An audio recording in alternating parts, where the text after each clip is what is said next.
ngasi fawba loisenba ngamdana leiriba Manipurda thokliba irang asigi matangda mapung fana khananaba Inner Manipur Parliamentary Constitution gi MP Dr. ANGOMCHA BIMOL AKOIJAM na ngasi Lok Sabha da adjournment motion PUKHATKHRE hauzik sathariba Parliament ki ningtham mifram asida MP Dr. ANGOMCHA BIMOL AKOIJAM na hauzik lanjen aduna leiriba internally displaced person IDP singa mari leinaba wafam singsu pukhatki Bande Mataram gi matangda khanarpada MP na pung ahum khak kaithoklaga Manipur gi matangda mapung fana khananaba taksin kibani House na wafam asi khanasi haiba yaraktabadagi MP na adjournment pukhatkibani hairi Parliament ki ningtham mifam asida MP ANGOMCHA BIMOL AKOIJAM na Manipur gi matangda khananaba kayara khanna pukhatki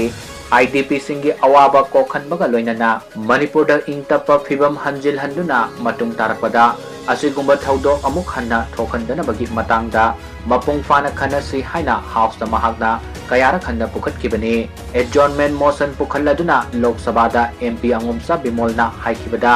sahi ani makhai helaklaba fawba mioi lising kaya masagi mayumda hanjin mangamdana leiri Supreme Court na mipung khudingba Constitution Article 18 gi makhada right to life ki khudong saba fangangadabani haina phongdokrabasu mioi lising kaya mayumda hanjin mangamdana leiri ingkumja lising aniga kungahumdoi gi me gi tang ahumda kangluk ki irang thokkiba matamda security personnel masing yamna leirabasu irang asi matam sana laksinba ngamkide IDP singna thengnariba awaba sing kokhanduna masa gi mayumda hanjil handuna khunda laita hanaba thorang lokhatpaga loinana mari lainaba authority na matam sana mathau pangthokpa ngamkhidabagi matangdasu house na mapung fana khanaba mathau tai matam pumbagi oina Manipur da ingtapa phibam hanjil handuna constitutional democracy gi mapangal kankhat hanaba house na mapung fana khanaba mathau tai haiba wafamsu MP Dr. ANGOMCHA BIMOL AKOIJAM na pukhatki